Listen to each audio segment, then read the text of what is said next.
بسم اللہ الرحمن الرحیم حامدا ومصلیا ومسلما اما بعد۔ صحابہ کرام رضوان اللہ علیہم اجمعین کے دور میں بھی لقب کا سلسلہ چلتا تھا اور کسی کسی بنیاد پر ان کو لقب دیا جاتا تھا، جیسے کہ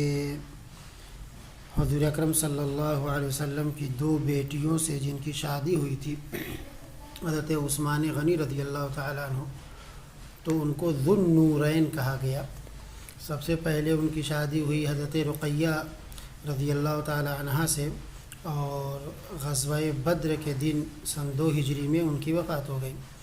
اس کے بعد پھر ان کی شادی ہوئی ام کلثوم رضی اللہ تعالیٰ عنہا سے، اور 9 ہجری میں ان کی وفات ہو گئی۔ حضرت رقیہ کی وفات بھی عثمان غنی رضی اللہ تعالیٰ عنہ کی زوجیت میں ہوئی ہے، اور ام کلثوم رضی اللہ عنہا کی وفات بھی حضرت عثمان غنی رضی اللہ تعالیٰ عنہ کی زوجیت میں ہی ہوئی ہے۔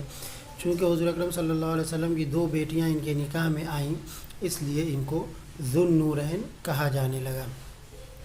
اس کے علاوہ ایک اور صحابی ہیں جن کو ذو النور، ایک نور والا کہا جاتا ہے،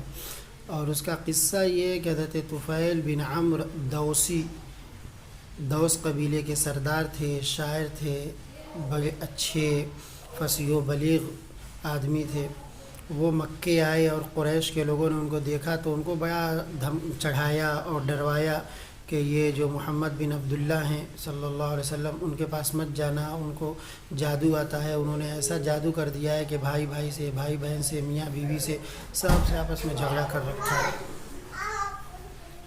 سب سے جھگڑا کر کے رکھا ہے، اس لیے ان کی بات مت سننا۔ خیر یہ کان میں روئی ڈال کر کے گئے اور جا کر کے دیکھا حضور اکرم صلی اللہ علیہ وسلم کو،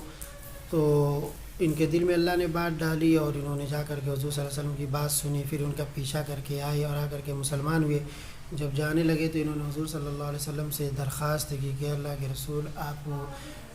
مجھے کوئی نشانی دے دیجئے تاکہ میں دوس قبیلے میں جاؤں اور جا کر کے وہاں پر لوگوں کو دعوت دوں۔ آپ صلی اللہ علیہ وسلم نے ان کے لیے دعا کی کہ اللہ ان کے لیے کوئی نشانی بنا دے، تو کہتے ہیں ان کے پیشانی میں ایک نور پیدا ہو گیا۔ جب وہ ثنیہ پہنچے اور اپنے علاقے کی طرف بڑھے تو انہوں نے کہا کہ میں نے دعا کی، اللہم فی غیر وجہی، اس کو میرے چہرے سے ہٹا کر کے دوسری جگہ لگا دیجئے تاکہ لوگ یہ نہ کہیں کہ تم نے اپنا دین باپ دادا والا چھوڑا تو اللہ نے تم کو، یا جو تمہارے خدا ہیں انہوں نے تم کو مسلح کر دیا۔ تو وہ ان کے کوے کی نوک پر جا کر کے لگ گیا اور وہ چمک رہا تھا بالکل چراغ کی طرح اندھیرے میں۔ جو نور ان کو اللہ کی دعا سے پیدا ہوا تھا، حضور رسول اللہ صلی اللہ علیہ وسلم کی دعا سے جو نور پیدا ہوا تھا